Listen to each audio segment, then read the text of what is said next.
Hi hello everyone. So micro finance sector का market leader credit axis ग्रामीण, इस पे आज हम डिस्कशन करेंगे। कौन कौन एनालिसिस करेंगे इस कंपनी का। Result as usually company last एक दो साल से कंसिस्टेंटली काफी अच्छा परफॉर्म कर रही है। ग्रोथ नंबर्स काफी अच्छे रहे कंपनी की, एसेट क्वालिटी को काफी अच्छे से स्टेबल रखा है कंपनी ने। सो नंबर्स तो अच्छे हैं।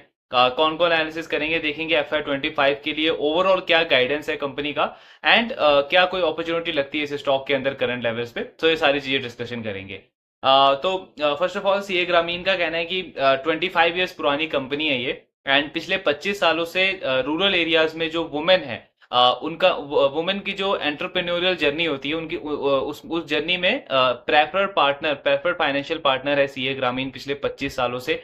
कंपनी को इसी साल 25 साल हुए हैं, तो सिल्वर जुबली रहा है इनके लिए। प्लस इसी साल कंपनी ने 25,000 करोड़ का जो लोन बुक है उसको सरपास किया है, उसको क्रॉस किया है। सो ये एक बहुत बड़ी अचीवमेंट रही है कंपनी के लिए।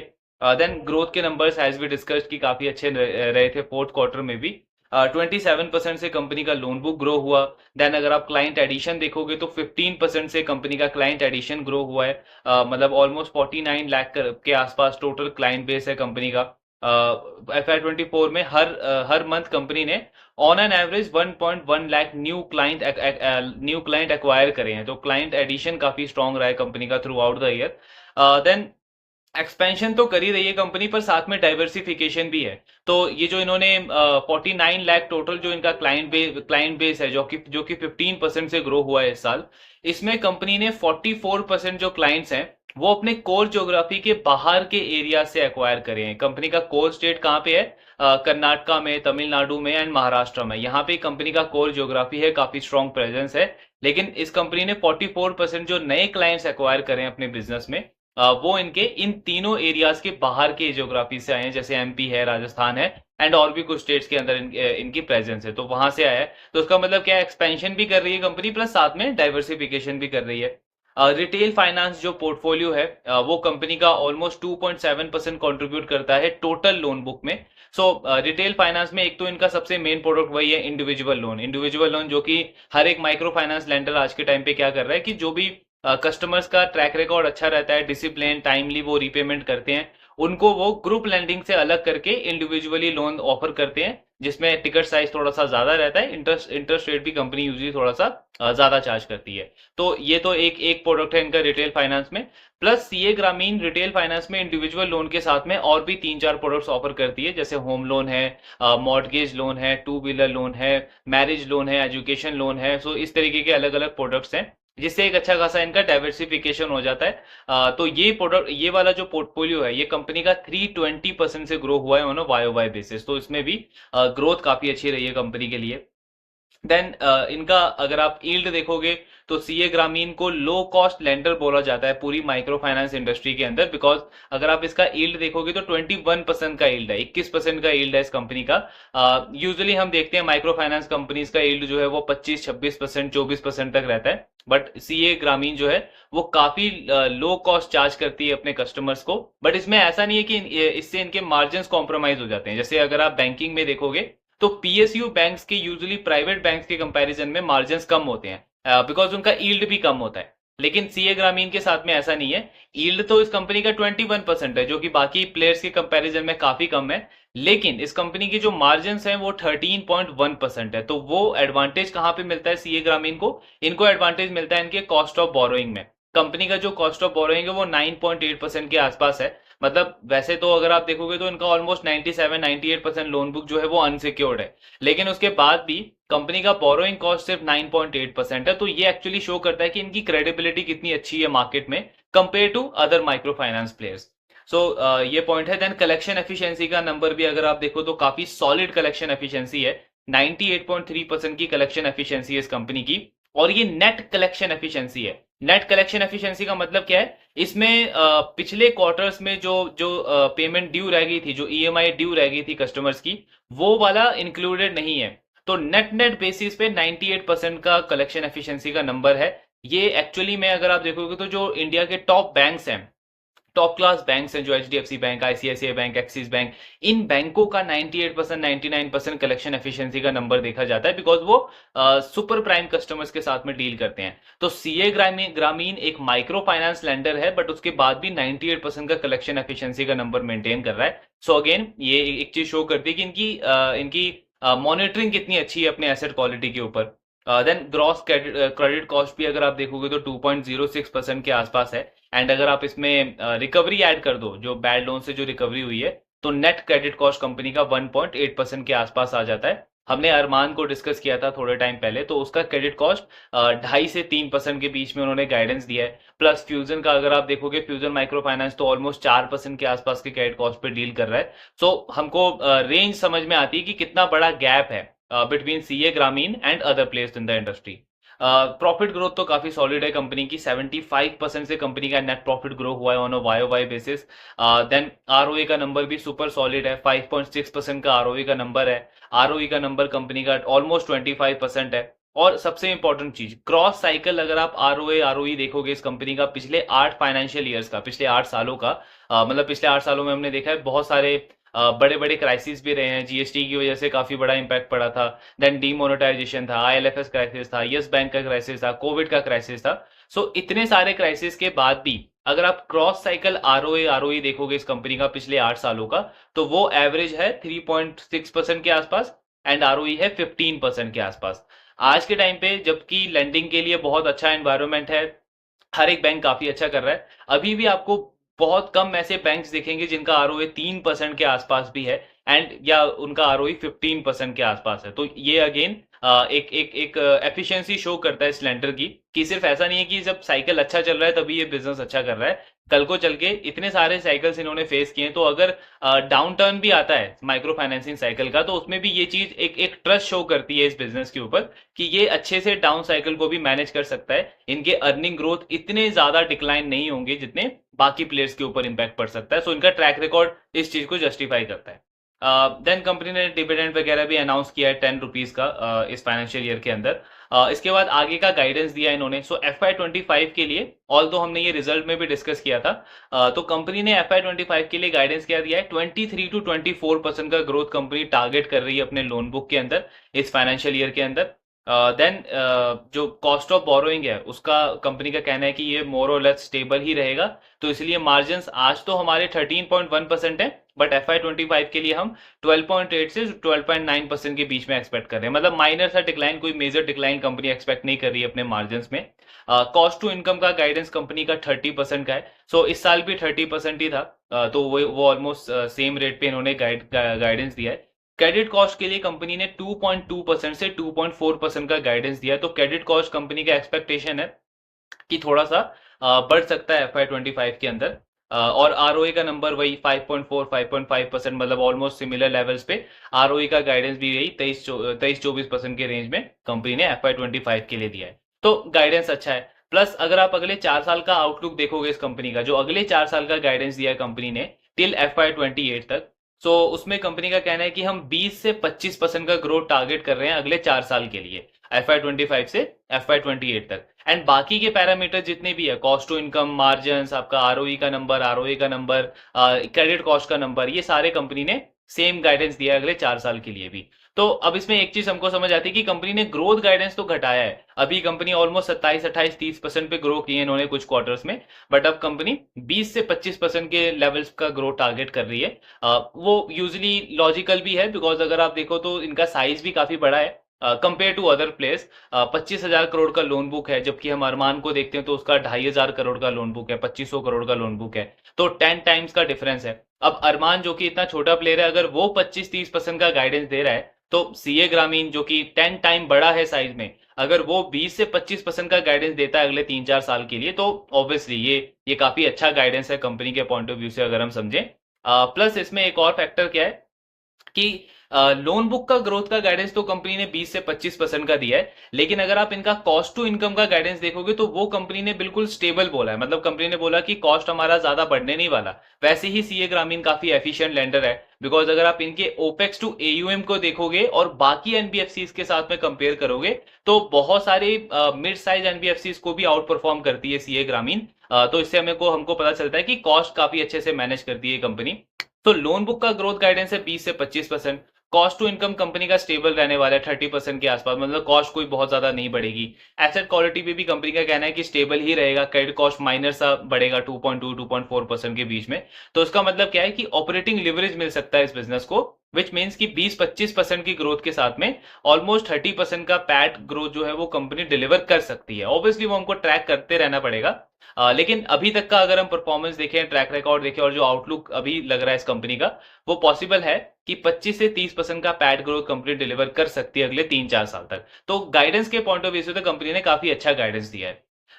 देन इसके बाद में कंपनी का कहना है कि जो आरबीआई की तरफ से हर एक माइक्रो फाइनेंस लेंडर आज के टाइम पे इस पे बात कर रहा है कि आरबीआई ने बार बार बोला है कि कुछ कुछ जगहों पे कुछ प्लेयर्स जो है वो इंटरेस्ट रेट काफी ज्यादा चार्ज कर रहे हैं। एंड एक ऐसा ये थोड़ा सा रिस्क भी बोला जा रहा है कि हो सकता है आरबीआई एक कैपिंग लगा दे माइक्रो फाइनेंस लेंडिंग के ऊपर कि आपको इतना ही इंटरेस्ट रेट चार्ज करना है, इससे ज्यादा आप चार्ज नहीं कर सकते। तो उसको लेकर के सीए ग्रामीण का कहना है कि इसमें हमने तो वैसे पहले ही अपने इंटरेस्ट रेट कम कर दिए हैं हमारे बोरोवर्स को, प्लस अगर कल को चल के आरबीआई कुछ ऐसा करता भी है तो हमको तो इसका इम्पैक्ट नहीं पड़ेगा, बिकॉज हमारा रेट तो पहले ही जब हमारा रेट कम नहीं भी किया था तब भी हम लो कॉस्ट लेंडर में आते हैं इस पूरे इंडस्ट्री में, और अब तो हमने ऑलरेडी कम कर ही दिया है, तो हमारे बिजनेस को इससे बहुत ज्यादा इम्पैक्ट नहीं पड़ने वाला। दूसरा केस ये है कि अब इन्होंने जो इंटरेस्ट रेट कम किया है तो क्या उससे मार्जिन को इम्पैक्ट पड़ेगा, तो सीए ग्रामीण कह रही है उससे हमारे मार्जिन को भी इंपैक्ट नहीं पड़ेगा, बिकॉज निम जो है एक एक लेंडर के लिए वो डिपेंड करता है कि अपने ओवरऑल ऑपरेशंस को कैसे मैनेज करते हैं और अपने कैपिटल को कितने एफिशिएंसी के साथ में मैनेज करते हैं। बिकॉज सपोज अगर आपने लोन ही गलत जगह पे दे दिया है तब तो ईल्ड आप चाहे 30% भी चार्ज करो, वो लोन की रिकवरी तो है नहीं, तो वो तो आपका एनपीए बन गया, तो मार्जिन तो डेफिनेटली आपका कम आएगा। तो वही सीए ग्रामीण कह रहा है कि जिस तरीके से हम हमारी एसेट क्वालिटी को मैनेज करके रखते हैं, because top class asset quality इस कंपनी की, आप किसी भी बड़े बैंक के साथ में कंपेयर कर सकते हो इनकी एसेट क्वालिटी। एक और पॉइंट है इनकी एसेट क्वालिटी में, तो यूजुअली ग्रॉस एनपीए जो है वो 90 डेज के बाद डिक्लेयर किया जाता है बैंकिंग में, एनबीएफसीज में।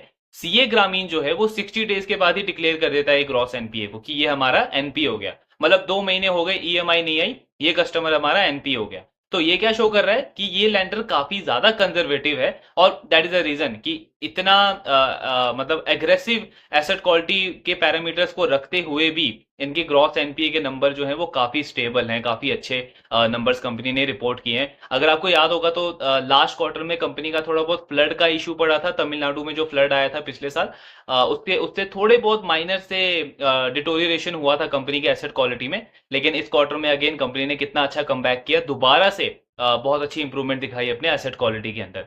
तो वही सीए ग्रामीण कह रहा है कि जिस तरीके की हम एसेट क्वालिटी मैनेज करते हैं, जितना कॉस्ट एफिशिएंसी हम रखते हैं, हमारे मार्जिन पे कुछ खास इंपैक्ट नहीं पड़ने वाला अगर आरबीआई ऐसा कोई स्टेप लेता भी है तो। क्रेडिट कॉस्ट पे कंपनी का कहना है कि अब पॉइंट ये आता है कि अगर आपकी एसेट क्वालिटी इतनी अच्छी है, ट्रैक रिकॉर्ड इतना अच्छा है, तो आप अपना क्रेडिट कॉस्ट का गाइडेंस क्यों बढ़ा रहे हो। मतलब अभी 2% के आसपास का क्रेडिट कॉस्ट है, कंपनी ने गाइडेंस दिया है कि 2.2 से 2.4% के बीच में हमारा क्रेडिट कॉस्ट रहने वाला है आने वाले टाइम में। तो इस पे सीए ग्रामीण का कहना है कि हमारा जो बिजनेस हम इंक्रीमेंटल जो ग्रो करेंगे, जो आगे की जो ग्रोथ है वो उसमें काफी बड़ा पार्ट रहेगा हमारे नॉन कोर ज्योग्राफिकल मार्केट का। मतलब कोर मार्केट हमारा क्या है, तमिलनाडु, कर्नाटका, महाराष्ट्र, इन स्टेट्स के बाहर जब हम ग्रो करेंगे तो ऑब्वियसली वो जगह हमारे लिए नई है, वहां के कस्टमर्स नए हैं। तो उसमें एक पॉइंट तो ये है कि कंपनी ये नहीं कह रही है कि उन एरियाज में रिस्क ज्यादा है या उनमें एनपीए के चांसेस ज्यादा है। जैसे फॉर एग्जांपल अगर ये गुजरात, राजस्थान में ग्रो करते हैं तो कंपनी ये नहीं कह रही कि उन एरियाज में रिस्क ज्यादा है। इनका कहना यह है कि क्योंकि वो एरिया हमारे लिए अननोन है, अभी तक हमें कुछ वहां पे एक्सपीरियंस नहीं है कि वहां पे लोकल इश्यूज किस तरीके के रहते हैं, कस्टमर्स का बिहेवियर कैसा रहता है, तो हम वहां पे रिस्क अच्छे से असेस नहीं कर पाएंगे इनिशियली कुछ सालों तक। इसीलिए हम क्या करेंगे, स्ट्रेटेजिकली जो भी हम लोन वहां पे देंगे कस्टमर्स को, उसके अगेंस्ट में हम प्रोविजनिंग अपनी हाई रखेंगे। जैसे फॉर एग्जांपल अगर हम किसी ऐसे कस्टमर को लोन दे रहे हैं जिसका ट्रैक रिकॉर्ड अच्छा है, जो टाइम पे रीपेमेंट कर रहा है, उसके अगेंस्ट भी, उसके प्रोपोर्शन में भी हम अच्छा खासा प्रोविजनिंग करके रखेंगे कि इवन दो अगर कल को चल के कुछ प्रॉब्लम आता है उस कस्टमर के साथ में, तो हमारा सडनली हमारे अर्निंग के ऊपर कोई इंपैक्ट ना पड़े, हमारा एनपी एकदम से ना बढ़े, तो हम काफी कंजर्वेटिवली अग्रेसिवली बेसिकली हम प्रोविजनिंग अपनी करेंगे नए स्टेट्स के अंदर, नए ज्योग्राफीज के अंदर। इसीलिए हमारा क्रेडिट कॉस्ट जो है वो थोड़ा सा हाई लेवल पे रह सकता है आज के लेवल से कंपेयर करिए अगर, तो 2.2 से 2.4% का गाइडेंस दिया है। तो अगर आप इसको समझो तो अच्छा ही है, बिकॉज कंपनी एक तो नए एरियाज में जा रही है, एक्सपैंड कर रही है, ग्रोथ कर रही है, प्लस साथ में एक कंजर्वेटिव अप्रोच भी है कि प्रोविजनिंग वो वहां पे हाई रखेंगे, मतलब अगर कोई एनपीए का प्रॉब्लम आएगा भी तो कंपनी उसको अच्छे से मैनेज कर सकती है। सो इस वजह से इन्होंने क्रेडिट कॉस्ट का थोड़ा सा ज्यादा गाइडेंस दिया है। एंड ये जो गाइडेंस है ये ग्रॉस क्रेडिट कॉस्ट का गाइडेंस है, ये नेट क्रेडिट कॉस्ट का गाइडेंस नहीं है। ग्रॉस और नेट का मतलब क्या हुआ? ग्रॉस मतलब जितना आपका एनपीए हो गया, आपने प्रोविजनिंग कर दिया, अब वो और जो आपने राइट ऑफ कर दिया वो आपका क्रेडिट कॉस्ट हो जाता है।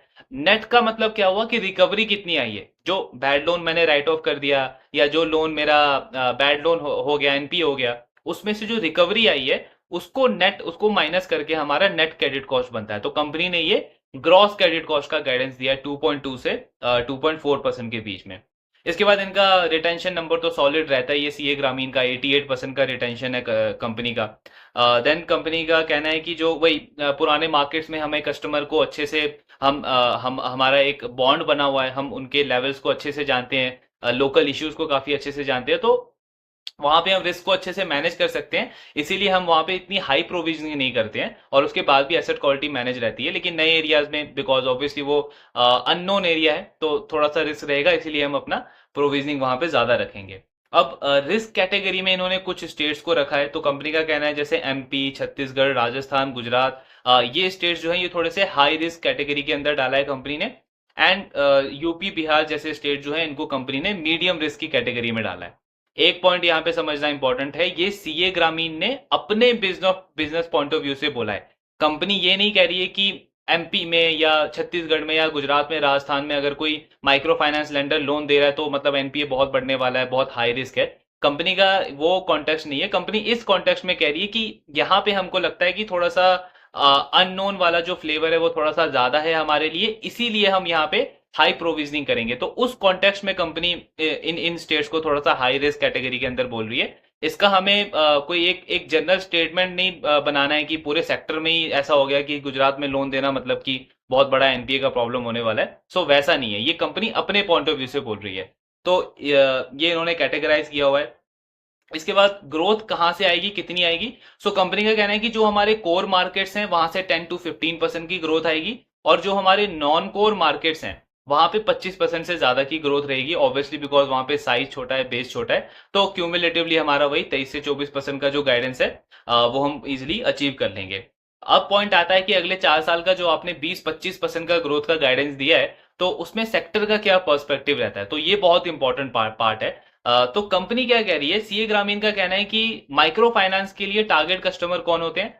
टारगेट कस्टमर वो होते हैं जिनका, वो बोरोवर जिनका एनुअल हाउस होल्ड इनकम जो है वो 3 लाख से कम होता है, वो इनके टारगेट कस्टमर है। कंपनी कह रही है कि अगर आज भी अगर आप देखते हो तो पूरे माइक्रो फाइनेंस सेक्टर में सिर्फ 40% ऐसे हाउस होल्ड को टच किया है, मतलब अभी भी 60% ऐसे कस्टमर जो हैं वो अभी भी अनटच हैं, वो अभी भी इनफॉर्मल लैंडर्स के ऊपर डिपेंडेंट है, जो आपके साहूकार होते हैं या जो लोकल एरियाज में, जो विलेजेस में आपके डिस्ट्रिक्ट लेवल पे जो लोकल फाइनेंशियर होते हैं, उनकी उनकी लैंडिंग के ऊपर डिपेंडेंसी है उनकी। तो कंपनी का कहना है कि अभी भी 60% का गैप तो सिर्फ यहीं पे अभी भी बचा हुआ है। तो अगर हम अज्यूम करें कि अगले 5 सालों में पूरी इंडस्ट्री 40% जो कस्टमर्स अभी भी अनटच हैं, अगर उनको भी वो टच करें, उनको भी फॉर्मल लैंडिंग की तरफ लेकर के आए, बिकॉज सी इनफॉर्मल से फॉर्मल लैंडिंग में आने का सबसे पहला जो स्टेप होता है वो क्या होता है? Micro finance company. बिकॉज उन कस्टमर को कोई बैंक, कोई बड़ा एनबीएफसी लोन नहीं देने वाला, उनको एक माइक्रो फाइनेंस कंपनी जब लोन देगी तब वो एक ऑर्गेनाइज लेंडिंग वाले मार्केट के अंदर आएंगे, उनका ट्रैक रिकॉर्ड बनेगा, उनका सिविल स्कोर बनेगा, देन धीरे धीरे जैसे उनकी इनकम लेवल बढ़ेगी तब जाके उनको कोई बड़ी एनबीएफसी और बड़ा बैंक उनको लोन देगा। जो फर्स्ट स्टेप होता है एक एक रूरल बोरोअर के लिए, एक माइक्रो फाइनेंस बोरोअर के लिए, वो हमेशा एक माइक्रो फाइनेंस कंपनी होती है। तो वही सीए ग्रामीण का कहना है कि अगर अगले 5 साल में 40% इंडस्ट्री भी और हम टच कर लेते हैं तो भी आप समझ सकते हो कि सेक्टर अपने आप में ही डबल हो जाएगा। प्लस इसके साथ में बाकी के ग्रोथ ड्राइवर्स भी हैं। और क्या है, जैसे इन्फ्लेशन है, इन्फ्लेशन के साथ में टिकट साइज बढ़ता है। जैसे अरमान ने बोला था अपने कॉन कॉल में कि स्टार्टिंग में तो हम 10,000 20,000 का लोन देते थे, आज के टाइम पे 60-70,000 का एवरेज टिकट साइज है। दूसरा ग्रोथ ड्राइवर क्या है कि जैसे जैसे कस्टमर का विंटेज हो गया, मतलब कस्टमर पुराना हो गया, आपको दिख गया कि उसका ट्रैक रिकॉर्ड अच्छा है, कस्टमर टाइमली रीपेमेंट करता है, तो आप उसको हायर टिकट साइज लोन देते हो। जैसे इंडिविजुअल लोन वाला जो पोर्टफोलियो चलता है कंपनीज का, तो उसमें आप हायर टिकट साइज लोन देते हो। सो ये 2-3 ग्रोथ ड्राइवर्स हैं जो इस सेक्टर को काफी अच्छा एक ग्रोथ बूस्टर प्रोवाइड कर रहे हैं अगले कुछ सालों के लिए। एंड इसीलिए कंपनी कह रही है कि 20-25% की ग्रोथ मेंटेन करना अगले 4 साल के लिए हमको बहुत ज्यादा डिफिकल्ट नहीं लगता है, बिकॉज काफी ग्रोथ अपॉर्चुनिटी है। सो ये पॉइंट समझना जरूरी है कि जब भी हम लैंडिंग की बात करते हैं या फाइनेंशियल कंपनीज की बात करते हैं, तो सबको हमको सेम कैटेगरी में नहीं डालना है कि बैंक भी वही हो गया, एनबीएफसी वही हो गया, तो मैं क्यों उसमें इंटरेस्ट करूं, मैंने तो ऑलरेडी एक बैंक ले रखा है, या मैंने तो ऑलरेडी एक एनबीएफसी पढ़ रहा हूं, उसको ट्रैक कर रहा हूं। आपको सबका मॉडल देखना पड़ेगा, बिकॉज वैसे तो ब्रॉडर कैटेगरी तो ये लैंडिंग कैटेगरी के अंदर ही आती है, लेकिन इसमें इतने सारे अलग अलग सेगमेंट्स हैं और हर सेगमेंट में काफी सॉलिड ग्रोथ अपॉर्चुनिटी है। फॉर एग्जाम्पल अगर आप कंज्यूमर फाइनेंस की बात करो, तो कितना कितना डीपली पेनेट्रेशन अभी भी बाकी है, अंडर पेनेट्रेशन अभी है पूरी इंडस्ट्री में। कंज्यूमर फाइनेंस में हमारे जो बैंक्स हैं वो आ जाते हैं, प्लस आपके टॉप टियर एनबीएफसी जो हैं, बजाज फाइनेंस, चोलामंडलम, पूना वाला भी थोड़ा बहुत कंज्यूमर फाइनेंस करता है, तो ये सारी एनबीएफसी आ जाती है। फिर आपका एमएसएमई सेगमेंट आता है। एमएसएमई के अंदर भी हमने देखा है कि कितना बड़ा गैप है अभी भी, और उसके अंदर भी हर एक कंपनी बहुत इजीली 30-40% से ग्रो कर सकती है आने वाले कई सालों तक। तो एक तो वो सेगमेंट हो गया। तीसरा आपका सेगमेंट आ जाता है हाउसिंग फाइनेंस। हाउसिंग फाइनेंस में भी दो सेगमेंट है, एक है अफोर्डेबल हाउसिंग फाइनेंस, जिसमें जो होम फर्स्ट है, आवास है, उनके पास भी बहुत इजीली 20-25-30% की ग्रोथ की अपॉर्चुनिटी आने वाले कई सालों तक। प्लस एक है जो हाई टिकट साइज का जो लोन कंपनीज प्रोवाइड करती है, उसमें थोड़ा सा ग्रोथ रेट कम एक्सपेक्टेड है। एंड देन लास्टली आपका आता है माइक्रो फाइनेंस। माइक्रो फाइनेंस में तो हमने डिस्कस किया ही है बार बार कि पूरा सेक्टर अगले कुछ सालों में डबल होने का एक्सपेक्टेशन है। तो जब हम लैंडिंग की बात करते हैं तो बहुत अलग अलग सेगमेंट्स हैं, एंड इसीलिए ये इंपॉर्टेंट हो जाता है कि क्योंकि हर एक सेगमेंट के अंदर अगर आप देखो तो काफी स्ट्रॉन्ग ग्रोथ अपॉर्चुनिटी अवेलेबल है अगले कई सालों तक। तो ऐसा नहीं है कि हमने अगर एक एनबीएफसी ले लिया तो इसका मतलब हमारा कोई बहुत ओवर कॉन्सेंट्रेशन हो गया हमारे हमारे पोर्टफोलियो के अंदर, बिकॉज उस एनबीएफसी का नेचर अलग है, उस एनबीएफसी का सेगमेंट अलग है। जैसे पूना वाला को अगर आप अरमान के साथ में कंपेयर करोगे तो ये बिल्कुल अनफेयर हो गया, बिकॉज अरमान का मॉडल अलग है, अरमान दूसरे सेगमेंट में प्ले कर रहा है, वहां पे ग्रोथ अपॉर्चुनिटी अलग लेवल की है, विजा वीज पूना वाला की ग्रोथ अपॉर्चुनिटी अलग लेवल की है। सो इसीलिए इंपॉर्टेंट है कि ये पूरे लैंडिंग सेक्टर को या फाइनेंशियल सेक्टर को ट्रैक करना बहुत ज्यादा इंपॉर्टेंट है, क्योंकि काफी अच्छी ग्रोथ अपॉर्चुनिटीज है यहाँ पे इस पूरे सेगमेंट में। आने वाले कई सालों तक अच्छे अच्छे लेवल पे ये सारे प्लेयर्स ग्रो कर सकते हैं। सो वही सीए ग्रामीण भी कह रहा है। एंड रिस्क वाइज कंपनी का कहना है कि हमें नहीं लगता कि कोई भी आप अननोन रिस्क को आप प्रिडिक्ट कर सकते हो, बिकॉज पिछले कई सालों में आईएलएफएस, कोविड, यस बैंक, कितने सारे क्राइसिस आए, हमने से इनमें किसी भी क्राइसिस को प्रिडिक्ट नहीं किया था, बट उसके बाद भी काफी ओवरऑल हमने उनको हैंडल किया अच्छे तरीके से। तो ये हमको कॉन्फिडेंट देता है कि आगे भी हम इन सारे रिस्क को काफी अच्छे से मैनेज कर सकते हैं। रिटेल पोर्टफोलियो पे कंपनी का कहना है कि हमारा जो उन्नति प्रोडक्ट है, उन्नति प्रोडक्ट इनका वही इंडिविजुअल लोन वाला प्रोडक्ट है, वो आज के टाइम पे 2-2.25% कंट्रीब्यूट करता है टोटल लोन बुक का। तो हमें ये पोटेंशियल लगता है इस पोर्टफोलियो का, इस प्रोडक्ट का, कि आने वाले टाइम में ये वाला प्रोडक्ट 5 से 7% तक कंट्रीब्यूट कर सकता है हमारे टोटल पोर्टफोलियो में। मतलब ऑलमोस्ट 3 से 4 गुना ग्रोथ कंपनी एक्सपेक्ट कर रही है सिर्फ अपने इंडिविजुअल लोन वाले पोर्टफोलियो से। क्यों? क्योंकि इसकी एसेट क्वालिटी भी काफी अच्छी है। दूसरा इनका प्रोडक्ट है, इसमें मॉर्गेज प्रोडक्ट है, जिसमें कंपनी लोन अगेंस्ट प्रॉपर्टी और होम लोन प्रोवाइड करती है। तो कंपनी का कहना है कि ये जो दो प्रोडक्ट हैं, इसमें हमें सबसे बड़ा एडवांटेज मिलता है सोर्सिंग कॉस्ट। मतलब हमारी जो सोर्सिंग कॉस्ट है वो बहुत ज्यादा कम है कंपेयर टू अदर प्लेयर्स। जैसे कंपनी का कहना है कि डेली बेसिस पे ऑलमोस्ट 13,500 फील्ड ऑफिसर्स हमारे थाउजेंड्स ऑफ विलेजेस में विजिट करते हैं, कस्टमर्स के साथ में उनका टच रहता है, काफी अच्छा इन्वॉल्वमेंट रहता है। और क्योंकि हमने ये कस्टमर जो है वो माइक्रो फाइनेंस के लिए एक्वायर किया होता है, तो हमारी एक्विजिशन कॉस्ट बहुत कम हो जाती है जब हम उनको होम लोन का प्रोडक्ट क्रॉस सेल करते हैं। एंड इसकी वजह से कंपनी का क्या कहना है कि अगर आप हमारा कॉस्ट ऑफ एक्विजिशन देखोगे या कॉस्ट ऑफ बोरोइंग देखोगे, तो वो हमारा कई हाउसिंग फाइनेंस कंपनी से भी कम है। बिकॉज आप सिंपली सोचो, एक हाउसिंग फाइनेंस कंपनी को तो मार्केट में जाके पूरा एफर्ट करना है, मार्केटिंग करना है, तब जाके वो एक नया कस्टमर लेके आएगा अपने हाउसिंग बिजनेस के लिए। सीए ग्रामीण अपना कस्टमर एक्वायर करता है माइक्रो फाइनेंस के लिए, लेकिन जब उस कस्टमर का नीड माइक्रो फाइनेंस का पूरा हो जाता है एंड इनको दिखता है कि अब उस कस्टमर का इनकम बढ़ रहा है, अब उसको होम लोन की जरूरत है या होम रेनोवेशन कराने की जरूरत है, तो वो उसको होम लोन का प्रोडक्ट अप्रोच करते हैं, होम लोन का प्रोडक्ट उसको क्रॉस सेल करते हैं। इससे क्या होता है, इनका एक्विजिशन कम हो जाता है, एक्विजिशन कॉस्ट कम हो गया, बिकॉज आपने तो सिर्फ एक ही प्रोडक्ट के लिए एक्वायर किया था, अब आप उसको क्रॉस सेल कर रहे हो तो पर कस्टमर रेवेन्यू कंपनी का बढ़ जाता है। तो ये भी एक बहुत बड़ा एडवांटेज है। इस तरीके से बेसिकली अपने ये पूरे रिटेल फाइनेंस पोर्टफोलियो को मैनेज कर रहे हैं। सेम चीज ये अप्लाई करते हैं अपने टू व्हीलर प्रोडक्ट के ऊपर भी। तो टू व्हीलर में भी कंपनी का कहना है कि हमारा जो कॉस्ट है वो हमारे काफी कंपटीटर्स के कंपैरिजन में बहुत ज्यादा कम है। तो ये एक और एडवांटेज है इस कंपनी का।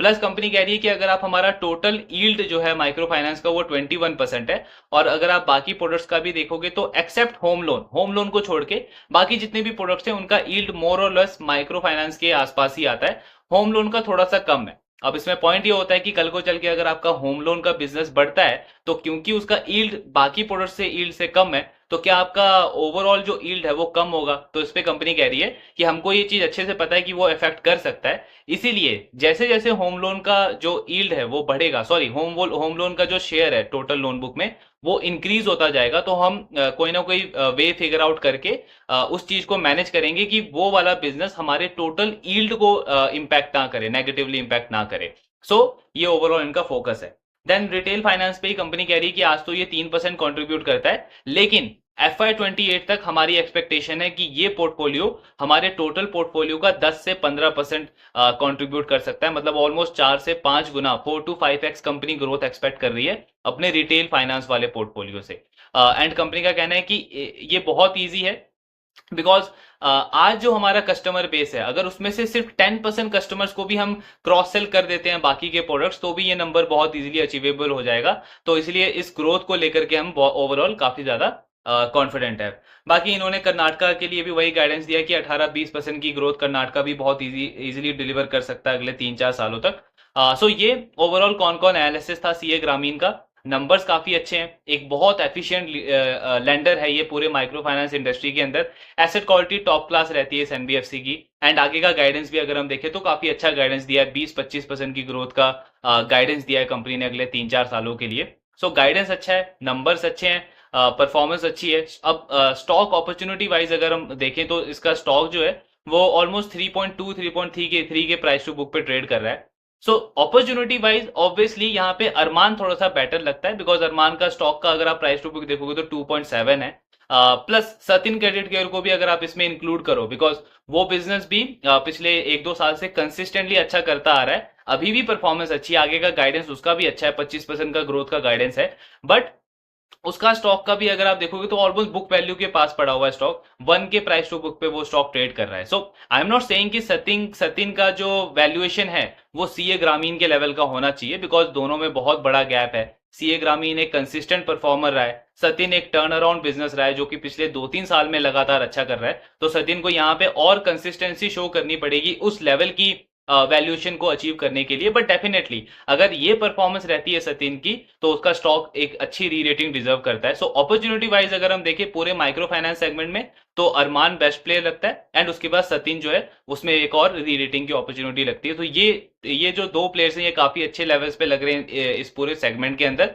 बट अगर कल को चल के इनमें कुछ प्रॉब्लम होती है, कोई एसेट क्वालिटी का प्रॉब्लम आता है, सो वी नो कि तीसरा प्लेयर कौन सा है जिसके पास एक अच्छी परफॉर्मेंस और एक अच्छी क्रेडिबिलिटी है मार्केट के अंदर। बाकी ट्रैक करते रहेंगे सारे बिजनेसेस को, एंड जो भी आपके डाउट्स हैं do let me know in the comment box. Thank you very much.